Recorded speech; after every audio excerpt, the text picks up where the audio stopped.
I've heard that there's reports of the spotted lanternfly down in your area, and living up here with the grapes and everything, we need to be aware of that. I also heard Right. reports that maybe they might not like the temperature up here too. So that's some new information on that. Yep, absolutely. And that was one of the things that came out of the Apiary Advisory Board meeting. You guys are all aware of the spotted lanternflies, right? That they've been found in Pennsylvania. They're slowly making their way west.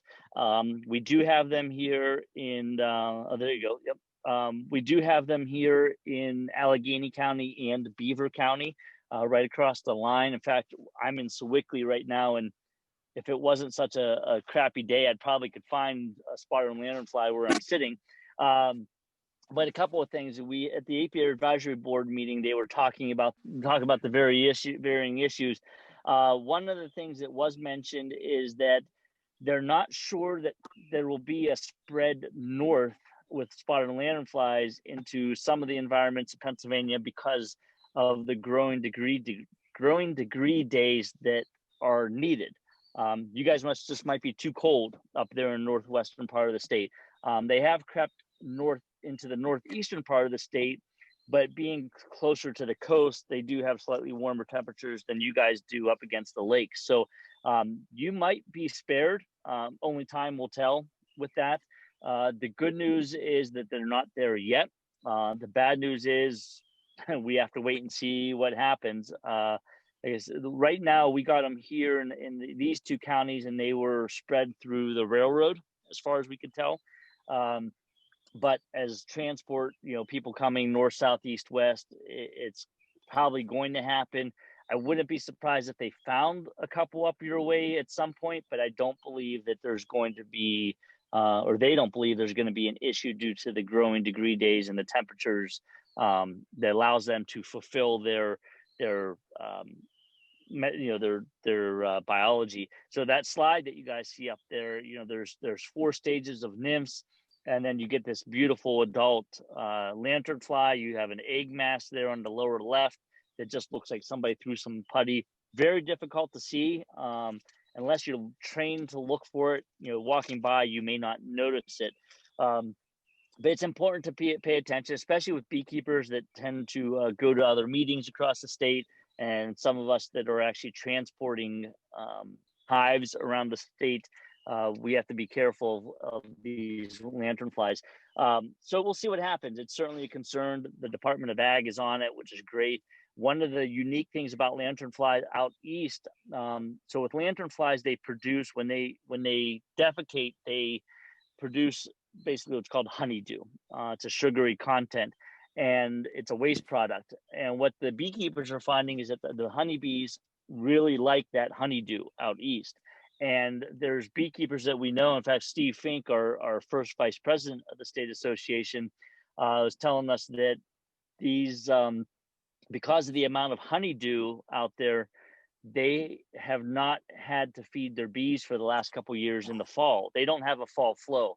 And now the bees have collected so much honeydew, they're producing honeydew honey to the point where they don't have to feed to overwinter, and there's producing the surplus honey that they've created a market for, and some people like it, some people don't. But so it's really another example of an invasive species that benefits beekeepers, much like the Japanese knotweed does. So there's that aspect, and Penn State's doing some research to look at because they're using chemicals to kill these spotted lanternflies. So they're looking to see if those chemicals are showing up in the honey. They have not found it yet, which is a good thing. Another item to note is that the Department of Ag is spraying, at least out here in Allegheny and Beaver counties. They are going along the railroads and spraying a chemical called bifenthrin on woody vegetation where the adults are trying to lay egg masses. There was a rumor going around that they were spraying the goldenrod for lanternflies, and that's not the case. They're spraying the woody vegetation. They're trying to avoid areas like that where there is goldenrod in bloom, and they're actually trying to do the spray in mid to late October while the lanternflies are still active, but the goldenrod is pretty much dead. So a lot going on with the lanternfly. We do have to stay on top of it. and talking about invasive species, if you haven't heard in the news already, out in Washington State, they have officially found the first confirmed Asian giant hornet nest in a tree. They've collected a number of samples. They've destroyed the nest and the tree. So that's good news.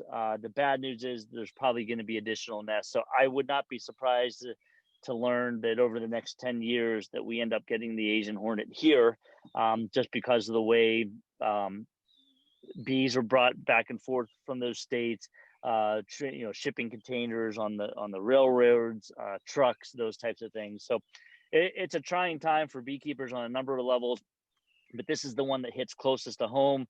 The good news is the lanternflies do not cause any damage to honeybees. The honeydew is actually a benefit to them, as we are seeing out east. The biggest thing we have to be worried about is chemical control methods, and the Department of Ag and the state beekeepers are working together to create some guidelines where beekeepers will be notified if you're registered with the state, which you should be because it's required by law.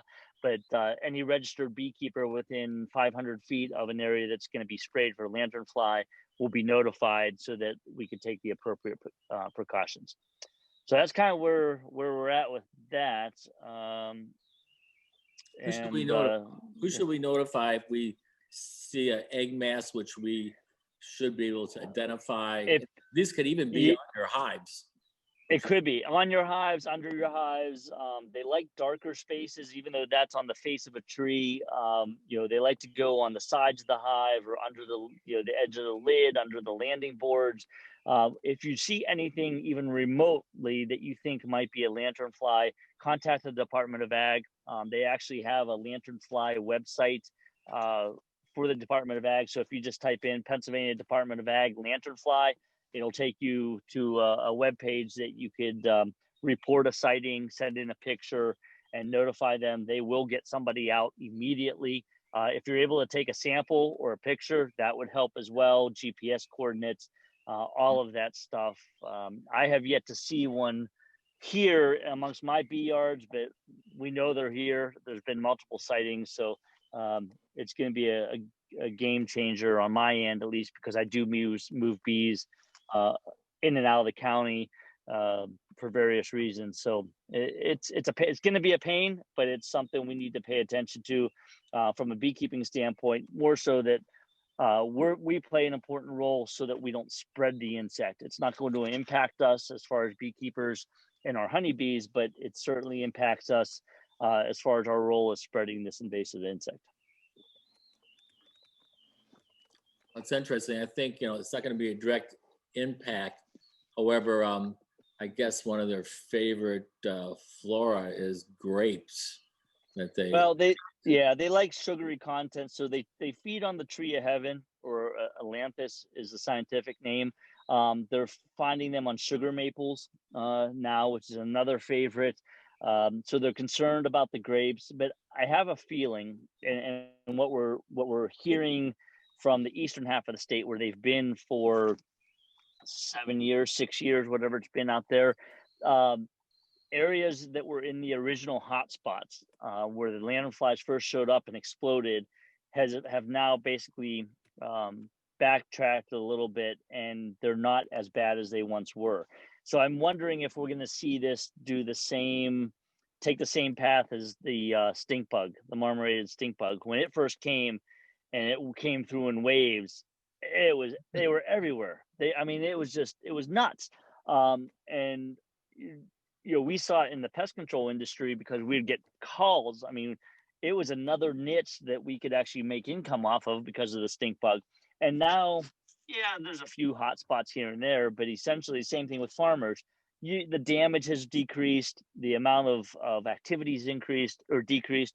So I'm wondering if this spotted lanternfly is going to be the same thing. We're going to get that wave as it pushes through, and then we're finding wildlife that are eating them. We're finding the birds and things like that. So it's so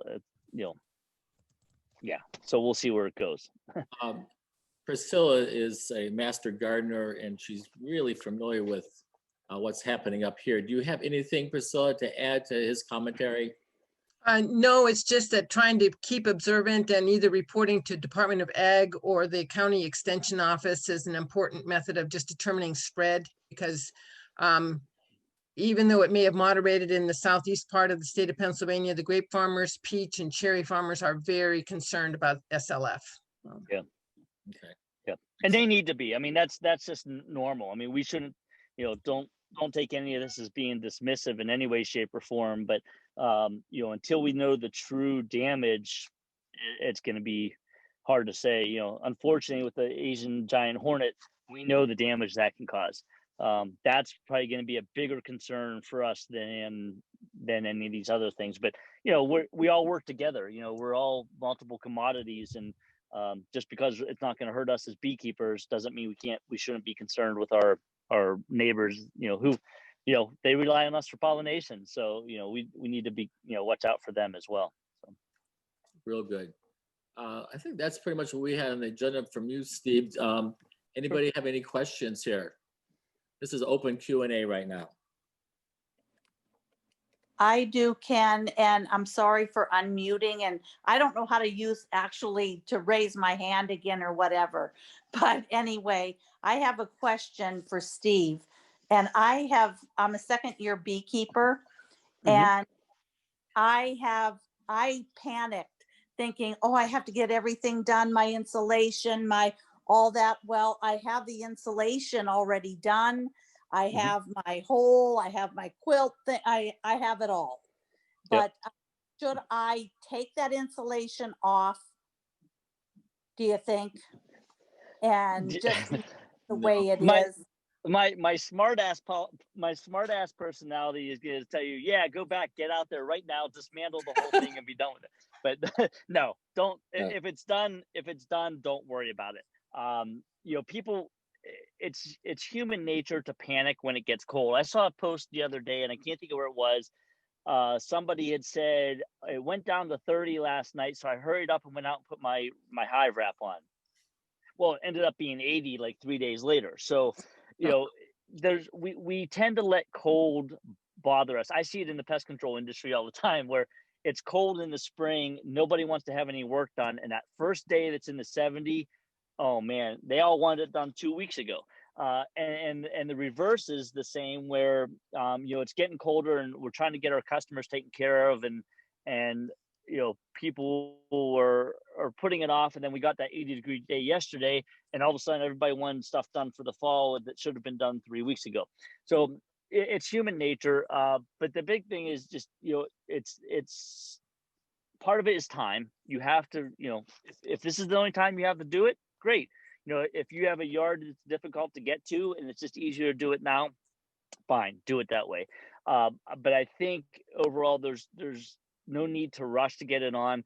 My candy boards don't go on until mid-November, if not early December, right after deer season. Everything in Pennsylvania is focused on around deer season, right? Yep. So, and the reason for that is twofold. One, the ground is generally hard and frozen or close to being frozen, so I don't have to worry about getting stuck. Two, the bees are clustered. So when I open up that lid, I don't have to worry about using all kind of smoke and crushing bees. They're already clustered. I put my candy board on, it's done. It's easier when the bees are not active. But then you also, as I mentioned earlier, that steadiness of your temperature. You're not fluctuating. I mean, like today, it's 50 and rainy today here in Pittsburgh. Tomorrow's the same. Monday, Tuesday, the same. Wednesday, it's going up to 68. Thursday is going to be like 60, and then we go back into the low 50s again. So, the bees are still going to be out foraging. There's, I try to keep a little bit of pollen substitute out for them right now, because if they're out there foraging, they're wasting energy. So instead of just having them waste energy, I might as well just have them be productive and store pollen. So there's lots of different things you could do there. Don't panic if you've already done it. But what I recommend to people is just, hold off, wait till things get steadily colder, and then do your wrapping, do your ventilation. And I think you'll find that the bees respond a little bit better to that as well. Okay, and then for my Varroa check, then I would just, if everything is all wrapped and everything, and because I think we should still start doing continue doing our Varroa, it sounds like.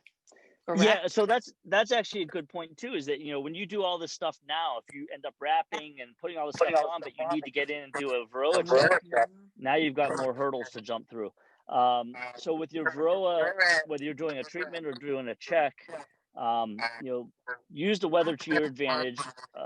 The other thing too, I should mention about the Varroa is that, or the cold, not the Varroa. With the cold, a lot of people are afraid to open their hives if it's not 60 degrees and sunny.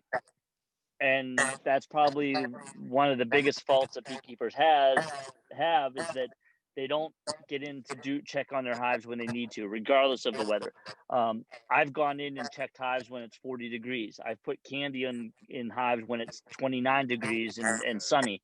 So don't hesitate to open up that hive within reason to do what needs to be done. I think I've heard Randy Oliver say that you could take a sample of bees off the top of that cluster or a sample off the inner cover to do a mite check if absolutely needed to. But again, within reason, do what you need to do. So if it's too cold to actually get in and do an alcohol wash, put a mite board in and then do your treatment and do a check that way. It's not ideal, but it'll at least tell you if your treatment is effective or not. Okay, thank you, Steve. Thank you. The other point is we're talking about just the weather. The weather is different in different areas on the lake, down where Charlie is in Linesville, where you are in Pittsburgh. Charlie, you have fortunately, we have a local weatherman in our group, Charlie Hefner. Do you have a weather report for us? Yeah, I just looked at it a few minutes ago. They're calling for cold and rainy for the most of the week off and on for us. What's cold? What's the temperatures? Lows are in the low 40s. Which isn't bad. Yeah. And then next weekend looks good at the moment. 70s and sunny. Wow. Okay. So there you go. There's a perfect fluctuation of, what the hell do I do now? type of thing. So, it's use that to your advantage. I was pulling supers yesterday. It was 80 degrees. I normally pull them at the 1st of October. I took advantage of it. The bees were flying. I was able to use my fume boards very easily. So don't let this first wave of cold get you worried. I mean, there's still time to get things done and get your bees prepped and do what needs to be done. And you all know how it is. I mean, there's some winters that it might get cold and it never snows, or it might be lots of snow but moderately warm, and that type of thing, especially where you guys are. So it's good you guys have a weather person right there. So and you have to be flexible. We were planning on doing OAV, oxalic vapor, yesterday. It was 78, 79, broke a record. And I said, oh, forget it, because we're doing it at 2, 3 o'clock. Half the bees are out foraging. So we postponed it till after the Ohio State game at 3:30 today. They'll be home and tight, and we should get, at least 95% of them covered with the vapor. So I'm sorry, you mispronounced Penn State. Yeah, next week. Mm-hmm. Any other questions?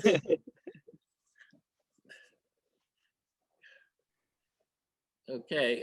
Charlie Hefner was calling me out for saying it never snows up there. So yeah, there's a couple of days it doesn't snow, Charlie. I know that. Well, I was checking my bee log. Last year we had like 8 at November 11th.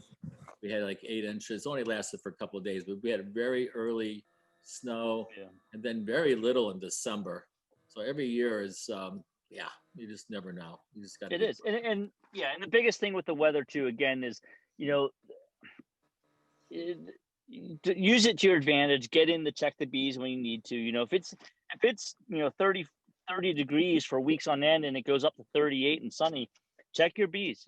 Get in there. Add food if you need to. I hear so many beekeepers saying that they didn't want to get in there because it was too cold. And if the bees need fed, the bees need fed. If you need to do an OAV, oxalic vapor, get in there. I mean, dribbling, you know, the perfect temperature to do a dribble was about 35 degrees. You know, you could crack it open. You don't need your veil. Well, sometimes, but you don't need smoke. You know, it's easier. Use the weather to your advantage for sure. So. Okay, real good. Anybody else?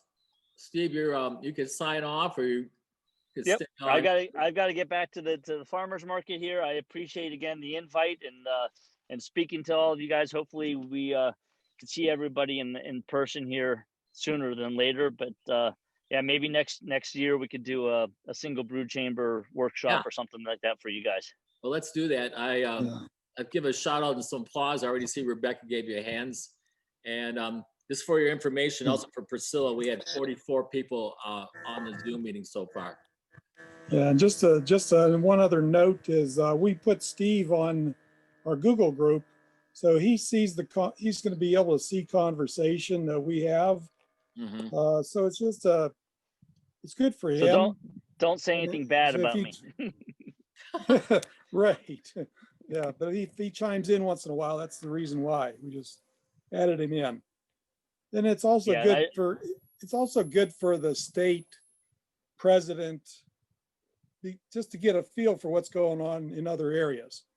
Yeah. You know, what the conversation, what's on people's mind.